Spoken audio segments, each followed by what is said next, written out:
నమస్కారం భారత్ 9 న్యూస్ కి స్వాగతం. హెడ్లైన్ చూద్దాం. జనజాతర సభలో ఆకట్టుకున్న రాహుల్ రేవంత్ ప్రసంగాలు.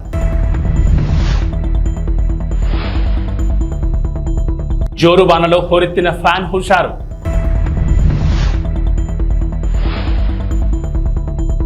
వైఎస్ఆర్సీపీ ఎమ్మెల్యే అభ్యర్థి కంబం విజయరాజు ఎన్నికల ప్రచారం. మహానేత స్వర్గీయ ఇందిరాగాంధీ ప్రాతినిధ్యం వహించిన మెదక్ పార్లమెంట్ నియోజకవర్గం నుంచి పోటీ చేస్తున్న నేల మధు ముదిరాజ్ కు కాంగ్రెస్ అధినేత రాహుల్ మద్దతు పలికారు. ఈ సందర్భంగా రాహుల్ గాంధీ మాట్లాడుతూ బీజేపీ రాజ్యాంగాన్ని మార్చి సామాన్య హక్కులను హరించేందుకు చూస్తోందని ఆరోపించారు. బీజేపీ మళ్లీ గెలిస్తే పేదలకు బీసీ, ఎస్సీ, ఎస్టీ, అనగాండ వర్గాల కింద రిజర్వేషన్లు రద్దు చేస్తుందని పేర్కొన్నారు. ముఖ్యమంత్రి రేవంత్ రెడ్డి మాట్లాడుతూ కాంగ్రెస్ పార్టీకి ప్రజల్లో వస్తున్న ఆదరణ చూసి ఓర్వలేక బీజేపీ, బీఆర్ఎస్ పార్టీలు కుట్రలు చేస్తున్నాయని ఆరోపించారు. ఈ కార్యక్రమంలో దామోదర్ రాజనరసింహ, జగ్గారెడ్డి, కొండా సురేఖ, సర్పంచులు, ఎంపీటీసీలు, మండల కాంగ్రెస్ అధ్యక్షులు పాల్గొన్నారు.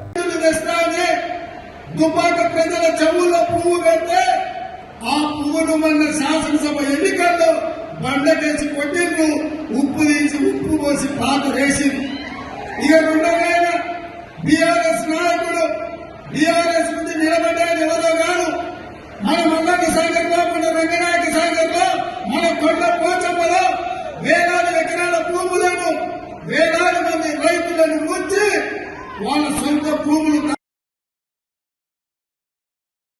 मनरेगा పథకంలో భాగంగా ఈ రోజు కార్మికులకు 250 రూపాయలు దొరుకుతూ ఉన్నాయి. सरकार आने के बाद उनको 400 रुपए मनरेगा के लिए मिलेंगे. అది వచ్చి ప్రభుత్వం వచ్చిన తర్వాత मनरेगाలో భాగంగా 400 రూపాయలు కార్మికులకు ఇవ్వడం జరుగుతుంది.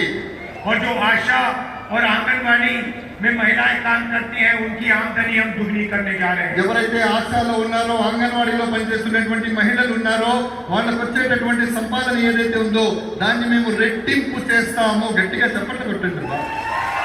भाइयों बहनों मैं आपको साफ बताना चाहता हूँ. స్నేహితులారా, సోదర సోదరీమణులారా, నేను మీకు స్పష్టంగా చెప్పాలనుకుంటున్నాను. एक लाइन में मैं आपको इंडिया सरकार के बारे में बताना चाहता हूँ. కేవలం ఒకే ఒక పంక్తిలో, ఒకే ఒక లైన్లో, ఒకే ఒక వాక్యంలో నేను ఇండియా ప్రభుత్వాన్ని గురించి నేను చెప్పాలనుకుంటున్నాను. जितना पैसा नरेंद्र मोदी जी ने हिंदुस्तान के अरबपतियों को दिया है उतना ही पैसा हम हिंदुस्तान के गरीब लोगों के बैंक अकाउंट में डालने जा रहे हैं. ఎంత సొమ్మైతే నరేంద్ర మోడీ గారు కోటీశ్వరులకు, ధనవంతులకు, కుబేరులకు ఇచ్చారో అంత సొమ్మును మేము పేదల యొక్క బ్యాంకు అకౌంట్లలో వేస్తాము. अंत में भाइयों बहनों, ये अम्बेडकर जी का संविधान है, गांधी जी का संविधान है, इसकी हम सबको मिलकर रक्षा करनी है. స్నేహితులారా, నేను చేతిలో పట్టుకున్నటువంటి పుస్తకం ఏదైతే ఉందో అది అంబేద్కర్ గారు రాసినటువంటిది, గాంధీ గారి స్వప్నం. కాబట్టి ఆ పుస్తకాన్ని, ఆ సంవిధానం అంటే ఆ రాజ్యాంగాన్ని పరిరక్షించుకోవాల్సిన బాధ్యత ప్రతి భారతీయుడి మీద ఉంది. रिजर्वेशन की रक्षा करनी है, पब्लिक सेक्टर की रक्षा करनी है, किसानों, मजदूरों, बेरोजगार लोगों को की रक्षा करनी है. రిజర్వేషన్ల ఫలితంగా రిజర్వేషన్లను మనం కాపాడుకోవాలి. అదే విధంగా కార్మికుల్ని కాపాడుకోవాలి, కర్షకుల్ని కాపాడుకోవాలి, పేదవాళ్ళని కాపాడుకోవాలి. ఇవన్నీ కాపాడుకోవాలి. పక్షపాతి బీసీలు బాగా బతకాలి, వాళ్ళు బాగా ఉండాలి అనేటువంటి ఆలోచనతోటి మేనిఫెస్టోలో బీసీ గణన చేయమని చెప్పడం మనందరికీ కూడా అదృష్టంగా భావించాలి. మరి ఈరోజు బీజేపీ పార్టీ మైనార్టీల రిజర్వేషన్ తీసేస్తాము అని మాట్లాడుతూ మైనార్టీ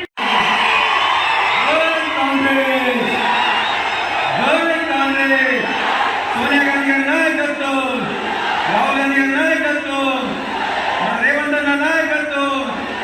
చాలా సంతోషం అన్న. ఈరోజు ఈ జనజాతర కార్యక్రమానికి ముఖ్య అతిథిగా వచ్చిన మన ప్రియతమ నాయకులు తుమ్మలపాలెంలో మత్స్యకారుల అభివృద్ధి కృషి చేస్తానని సర్నాల తిరుపతిరావు అన్నారు. ఈ సందర్భంగా మాట్లాడుతూ విజయవాడ ఎంపీగా కేసీఆర్ నానిని, ఎమ్మెల్యేగా తనను అఖండ మెజార్టీతో గెలిపించాలని కోరారు. తుమ్మలపాలెంలో 20 కుటుంబాల మత్స్యకారులు వైఎస్ఆర్సీపీ పార్టీలోకి పార్టీ కండువా కప్పి సాదరంగా ఆహ్వానించారు.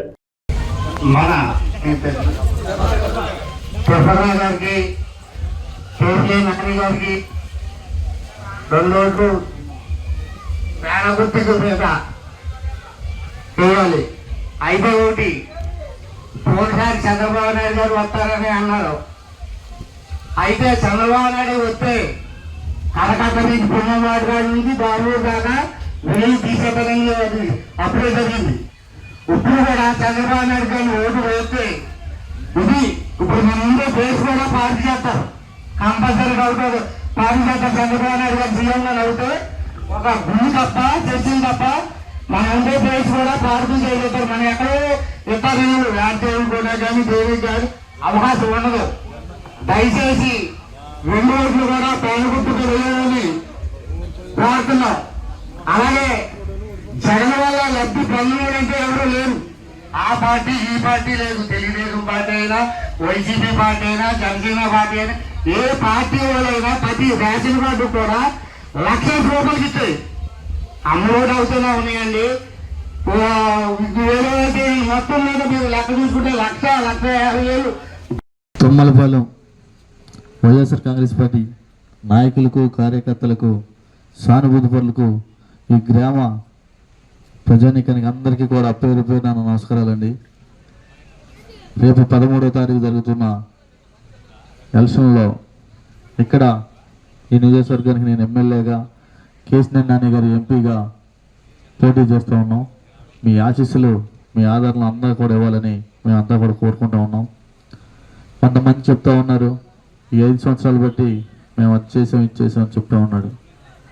ఇవాళ జగన్మోహన్ రెడ్డి గారు ఇచ్చిన ప్రతి ఒక్క పథకాన్ని కూడా ప్రతి ఒక్కళ్ళకి కూడా ఇంటికి తీసుకెళ్ళి ఈరోజు వైఎస్ఆర్ కాంగ్రెస్ పార్టీ ఇవ్వడం జరిగింది.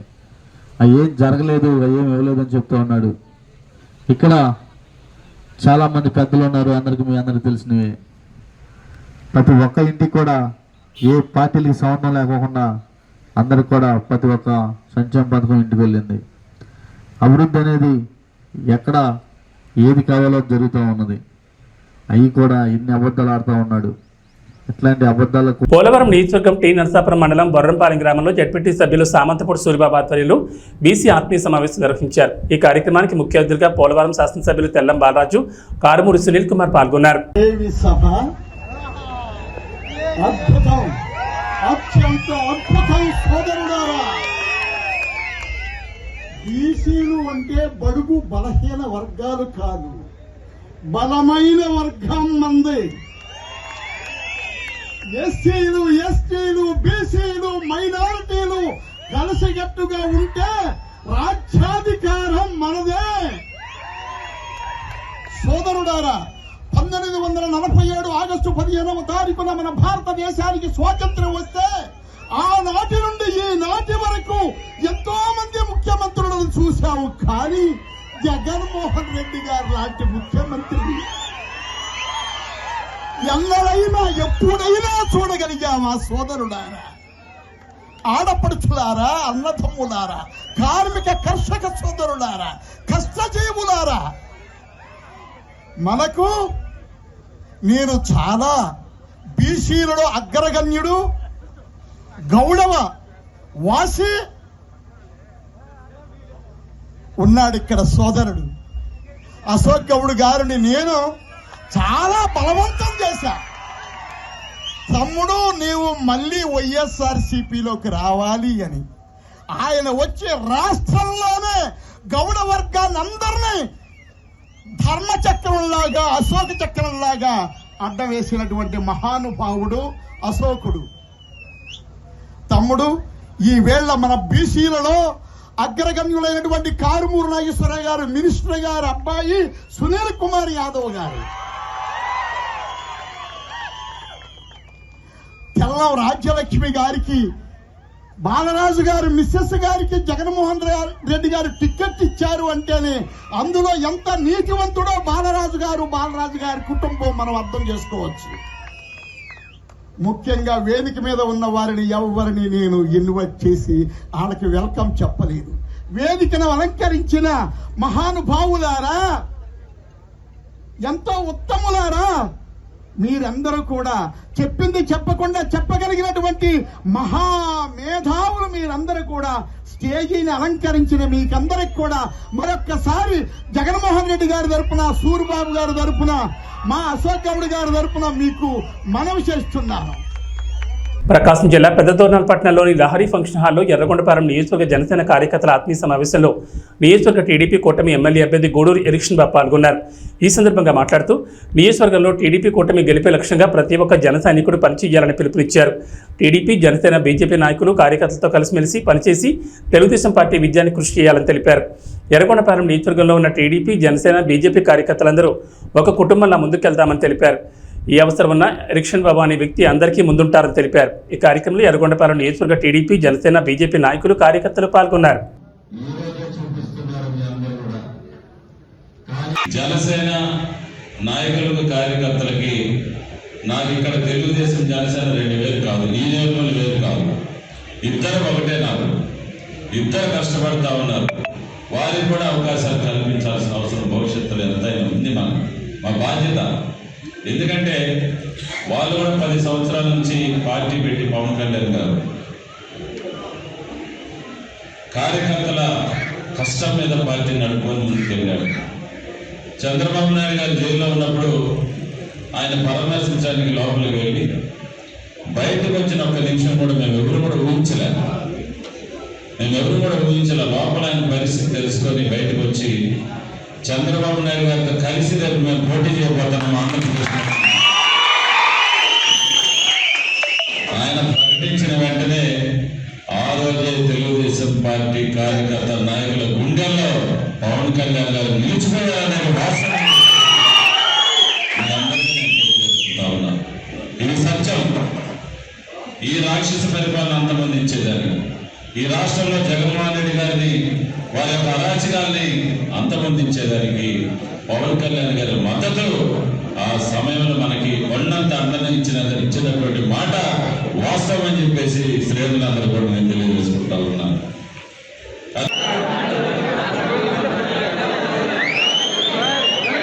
ఎన్టీఆర్ జిల్లా జగ్గేపేటలోని ప్రజల జీవితాల్లో వెలుగులు నింపడమే లక్ష్యంగా తెలుగుదేశం, జనసేన, బీజేపీ ప్రజాకూటమి అద్భుతమైన మేనిఫెస్టోను రూపొందించిందని బంగవీటి రాధాకృష్ణ అన్నారు.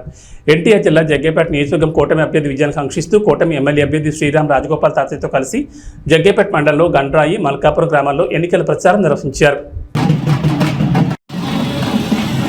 3 రోజులు మనం అంతా క్యాంపెయిన్ చేయడానికి ఉంది. ఎక్కువసేపు మాట్లాడకుండా దయచేసి మిమ్మల్ని అందరూ ఒకటే ఆలోచించమని చెప్పి కోరుతా ఉన్నాం. ఈ ల్యాండ్ టైటిలింగ్ యాక్ట్ అని చెప్పని కొత్తగా జగన్ రెడ్డి గారు తీసుకొస్తా ఉన్నారు. మీ అందరికీ ఏదో ఒక స్థలము లేదంటే పొలం ఏదో ఒకటి మీ పేరు మీద ఉంటుంది కదా, అది మీ హక్కే కదా, అది మీరు కష్టపడి సంపాదించుకుందే కదా.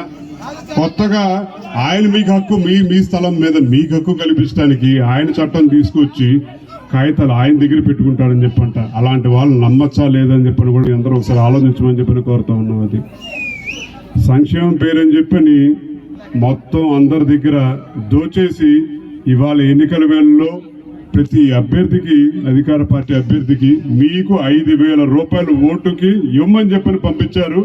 5,000 రూపాయలు ఓటు తీసుకోండి, తప్పకుండా ఓటు మాత్రం మన తాతయ్య గారికి ఇవ్వమని చెప్పని కోరుతా ఉన్నాం మిమ్మల్ని అందరినీ. మన ప్రభుత్వం ఉన్నప్పుడు 500-600 రూపాయలు అంటే ఈరోజు 1000 రూపాయలు దాటిపోయి గ్యాస్ సిలిండర్.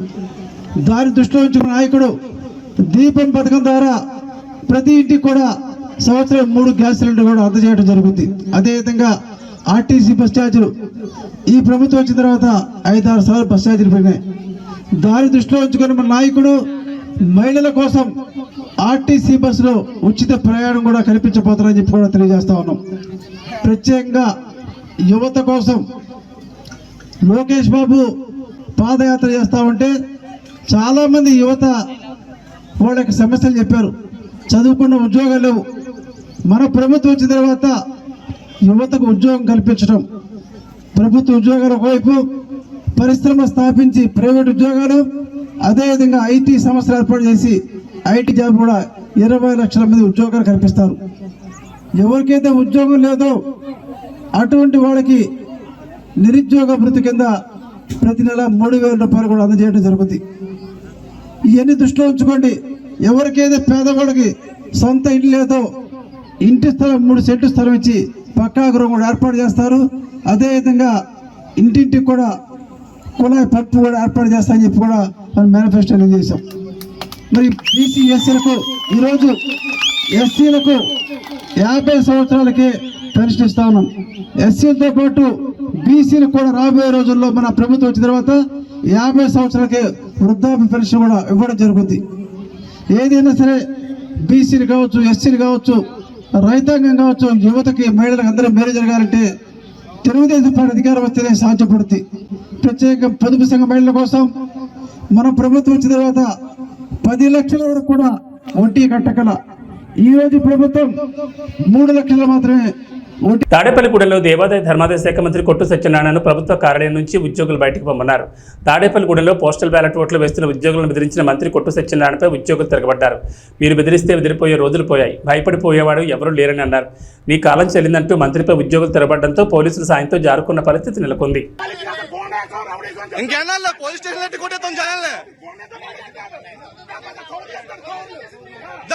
గేట్ బయట రావాలా, గేట్ బయట ఏదైనా గేట్ బయట ఫోటో తీసుకో, గేట్ రాబడం కాదు, గేట్ బయట, గేట్ బయట బాబు అటు కూడా తీయమ్మా, అటు తీసేసి ఒకరితో కాదు అందరిది. आप लोग देखो,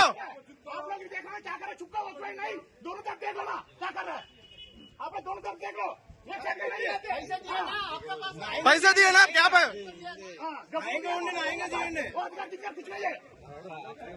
इलेक्शन ड्यूटी है, हमको भी हिंदी मालूम है.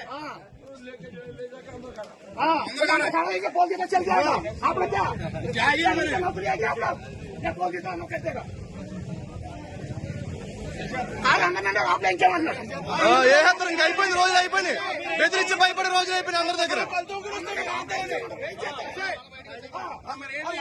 క్యాండిడేట్ తిరగచ్చు రాబులా, క్యాండిడేట్ రాబుల పని ఏంటి?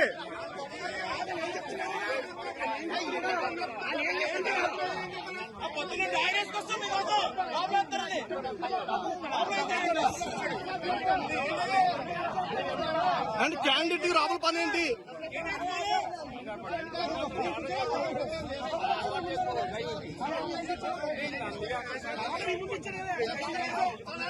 శ్రీరామ్ రాజగోపాల్ విజయాన్ని కాంక్షిస్తూ వారి కుటుంబీకులు, కౌన్సిలర్ రామలక్ష్మి, మాజీ కౌన్సిలర్ కొరకోటి సైదుల ఆధ్వర్యంలో ఆలయ ప్రధాన అర్చకులు శ్రీరంగం శ్రీనివాచార్యుల బృందం ఆధ్వర్యంలో విశేష పూజలు జరిపి హోమం నిర్వహించారు.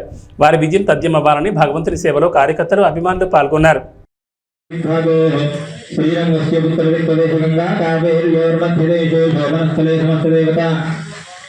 भगवद्भागवत आचार्य सन्निधौ अस्मिन् वर्तमान व्यावहारिक कर्णाय नमः, सर्पनेत्राय नमः, सुमुखाय प्रविष्टिताय नमः, मध्यमेकलायां चण्डाय नमः, प्रचण्डाय नमः, भद्राय नमः, सुभद्राय नमः, भुजाय नमः, विजयाय नमः, धात्रे नमः, विधात्रे नमः, मूर्धमेकलायां रवीन्द्राय नमः, रमतये नमः, ओं हम यमाय नमः, षण्वरुणते नमः, वरुणाय नमः, निम्बायते नमः, शङ्कुटेराय नमः, ओं ईशानाय नमः. एतेन्द्रादयः दिव्याभरणवस्त्रसंयुक्ताः अग्निमुखादव्यातव्याः. ओं विद्ज्वालयामि ओं इति शोभमुद्रया अमृते करोमि. ओं रमद्वये नमः. अग्निं दूतं वृणीमहे होतारं विश्ववेदसम् अस्य यज्ञस्य सुकृतं. ओं रमद्वये नमः. ఎన్టీఆర్ జిల్లా తిరువూరు, గంపలగూడెంలో వైసీపీ ఎంపీ, ఎమ్మెల్యే అభ్యర్థులు ఎన్నికల ప్రచారం నిర్వహించారు. ఈ సందర్భంగా జగనన్న గెలిపి మాజెండా అని ప్రజలు నినాదాలు చేస్తున్నారు. ఎంపీ కేశినేని నాని, ఎమ్మెల్యే అభ్యర్థి నల్లగట్ల స్వామిదాసులకు అపూర్వ స్వాగతం పలికారు. ప్రచారంలో మహిళలు, కార్యకర్తలు వేలాదిగా కథం తొక్కారు.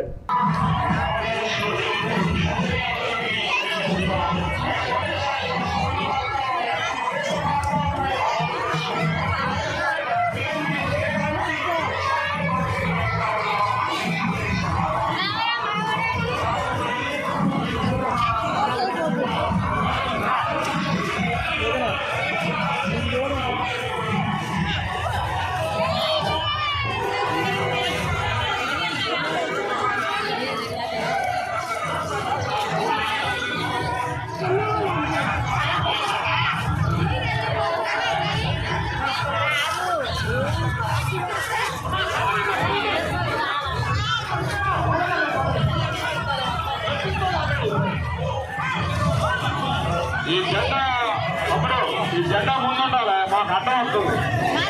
మంచి తిరుపట్ల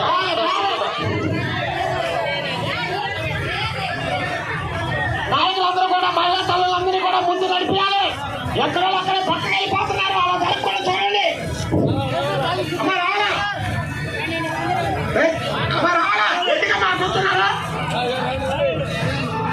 ఇచ్చాపురం నియోజకవర్గ ఉమ్మడి అభ్యర్థి బెందాలం అశోక్ కొర్లం పరిసర ప్రాంతాల్లో ప్రచారాన్ని కొనసాగించారు. ఎక్కడికి వెళ్లినా ప్రజలు జేజేలు పలుకుతూ స్వాగతం పలికారు. అత్యధికంగా మహిళలు పాల్గొని హారతలిస్తూ తిలకం దిద్దుతూ గెలుపు కోసం తమ వంతు కృషి చేస్తామని హామీ ఇచ్చారు. మాది మాకన్నపురము. నా పేరు మధ్యలో మహాలక్ష్మి. మాకు అశోక్ బాబే కావాలి. మాకు అశోక్ బాబుకే గెలిపిస్తాం. చంద్రబాబు నాయుడు గెలల్లా, అశోక్ బాబు గెలల్లా, రామ్మోహన్ నాయుడు గెలల్లా. మంచిగా చేసినారు. రోడ్లు, కరెంట్లు అన్ని చేసినారు. బిల్డింగ్ చేసినారు. అన్నీ బాగుపడతాయి. నీళ్ళు తాగలేకపోతున్నామని ఒక మహిళ ప్రశ్నించింది. మహిళ ప్రశ్నించిన వెంటనే సాయంత్రం అక్కడ ఉన్నటువంటి వైసీపీ గూండాలు వెళ్ళి ఆమెను ట్రాక్టర్తో గుద్ది చంపేశారు. ఈరోజు దాని మీద కేసు లేదు. ఒక చిన్న కుర్రోడు వాళ్ళ అక్కని ఎందుకు ఏడిపిస్తున్నారని అడిగితే 10వ తరగతి కుర్రోడిని పెట్రోల్ పోసి తగలబెట్టేశారు. కేసు లేదు. ఇక్కడ మన నియోజకవర్గంలో ఒక వాలంటీరు ఒక వ్యక్తికి తల మీద నరికితే 18 కుట్లు పడితే కేసు లేదు. ఈ రకంగా కొంతమందిని పోలీస్ డిపార్ట్మెంట్ ని వాళ్ళు గుప్పెట్లో పెట్టుకుని ప్రజల్ని భయభ్రాంతులకు గురి చేయడం. ఇక పనికిమాలిన వ్యవస్థ మీకు తెలుసు, వాలంటీర్ వ్యవస్థ. అది ఎంత పనికిమాలిన వ్యవస్థ అంటే వాడికేమో జీతం అట మన డబ్బుల్లోంచి ఇవ్వాలట. మన డబ్బులని ఎందుకన్నానంటే మనం కొన్న పప్పు ఉప్పు మీదకి వచ్చినటువంటి ట్యాక్స్ నే 5,000 రూపాయలు హానరోరియంగా ఈరోజు వాలంటీర్లకు ఇస్తున్నారు. మన డబ్బు ఆడికి ఇస్తే ఆడొచ్చి మన భుజాన్ని కూర్చుంటున్నాడు. మీరు తెలుగుదేశం వాళ్ళు మీటింగ్కి వెళ్తే మీకు పెన్షన్ కట్ చేస్తాం, మీకు తెలుగుదేశం వాళ్ళు మీటింగ్లకు వెళ్తే మీకు రేషన్ కార్డు కట్ చేస్తాం, లేకపోతే అమ్మఒడి ఇవ్వం అని బెదిరిస్తున్నాడు. ఈరోజు వచ్చి మన మీద పెత్తనం చెలాయించే ప్రయత్నం. ఈ మధ్యన ఇంకో కొత్త డ్రామా. పాపం పెన్షన్ తీసుకుంటున్నటువంటి పెద్దవాళ్ళు ఇక్కడ చాలా మంది ఉన్నారు. ఎలాంటి డ్రామాలు ఆడుతున్నారంటే, అమ్మ నాకు తెలియక అడుగుతారు, 5,000 రూపాయలు నీకు ప్రభుత్వం ఇస్తుంది కదా, ప్రభుత్వం ఇస్తుంది. ప్రభుత్వం ఇస్తే నువ్వు ఎవరికి పనిచేయాలి? ప్రభుత్వంకా పార్టీకా? ప్రభుత్వానికి పనిచేయాలి. మరి ఈరోజు నువ్వెందుకు రాజీనామా చేసావు? ఎందుకంటే ఎలక్షన్ కమిషన్ నీకు క్లియర్గా గైడ్ లైన్స్ ఇచ్చింది. ఎట్టి పరిస్థితుల్లో ఎలక్షన్కి సంబంధించినటువంటి ఏ ఒక్క కార్యక్రమంలోనైనా వాలంటీర్ కానీ ఉంటే అక్కడ వాడిని వెంటనే వాడికి క్రిమినల్ కేసులు కట్టి వాడిని ఎట్టి పరిస్థితుల్లో కూడా ఉద్యోగం రాకుండా చేస్తామని చెప్పింది. చెప్పగానే జగన్మోహన్ రెడ్డి ఉలికి పడ్డాడు. వెంటనే ఏం చేశాడు? వాలంటీర్లతో రాజీనామా చేయించి ఈరోజు ఇంటికి ఇస్తున్నటువంటి పెన్షన్లు మీరు వెళ్ళి బ్యాంకుల దగ్గర క్యూలు కట్టాల్సినటువంటి పరిస్థితి కల్పించాడు. ఈ ప్రాసెస్ లో కొంతమంది ముసలి వాళ్ళు చనిపోయారు. మరి ఈ చనిపోయినటువంటి వారికి బాధ్యులు ఎవరండి? ఏమంటే ఈ చనిపోవడం కూడా చంద్రబాబు నాయుడు గారు తప్పని చంద్రబాబు నాయుడు మీద తోసే ప్రయత్నం చేస్తున్నాడు. అంటే తండ్రి శవం పక్కన సంతకాలు తీసుకున్నటువంటి ఈ దగుల్బాజీ వెధవకి ఆఖరికి శవాలతో రాజకీయం చేయడం అలవాటు అయిపోయింది. 2019లో అలపేస్తున్నాడు, అది చంద్రబాబు నాయుడు గారు తప్పు అంటున్నాడు. సో ఈ రకంగా ప్రజల్ని ఇంకా మభ్యపెట్టే ప్రయత్నం చేస్తున్నాడు. మరి మీ అందరికీ తెలుసు, చంద్రబాబు నాయుడు గారిని అరెస్ట్ చేశారు. దాదాపు 60 రోజులు జైల్లో ఉంచారు. 16 నెలలు నేను జైల్లో ఉన్నాను కాబట్టి చంద్రబాబు నాయుడిని ఒక్క నిమిషమైనా జైల్లో ఉంచలేకపోతానా అని ఒక శాడిస్ట్ ఆనందం. ఈ శాడిస్ట్ ఆనందం తీర్చుకోవడానికి చంద్రబాబు నాయుడు గారికి జైల్లో పెట్టారు. అయితే అది మంచిదైంది. ఎందుకు మంచిదైందంటే 2 రకాలుగా మంచిదైంది. ఒకటి, చంద్రబాబు నాయుడు గారు దాదాపు తప్పు చేయలేదు. చంద్రబాబు నాయుడు గారు నాకు తెలిసి రోజుకు 3-4 గంటలు పడుకుంటానేమో, 24 గంటలు పనే చేస్తుంటాడు. ఆ 60 రోజులు జైల్లో ఉండడం వల్ల పెద్ద ఆయన కొంచెం విశ్రాంతి దొరికింది. మొదటి మంచిది. రెండో మంచితనం ఏంటంటే, సహజంగా ఎవడైనా అరెస్ట్ అయితే, ఇప్పుడు మన ఊర్లోనే ఎవడైనా అరెస్ట్ అయ్యాడు అనుకోండి, మనం ఆయన ఒక దొంగలాగా చూస్తాం, మాట్లాడడానికి ఇష్టపడం. మాట్లాడితే నా పక్కనోడు ఎవడైనా నా గురించి తప్పుగా అనుకుంటాడేమో అని దూరంగా ఉంచుతాం. అలాగే జగన్మోహన్ రెడ్డిని జైల్లో పెడితే అటువంటి దొంగలే వెళ్ళి జైల్లో కలిశారు తప్ప వేరే వ్యక్తి అవ్వడు కూడా ఆయన పట్టించుకోలేదు. సమయం ఇది. ఎందుకంటే ఇంకా 3 రోజులు ఉంది. ఈ 3 రోజుల్లో మరి రామరావణ యుద్ధం జరగబోతుంది. మీ అందరికీ తెలుసు. జగన్ ఏబీ బులెటిన్ విశేషాలు. నమస్కారం.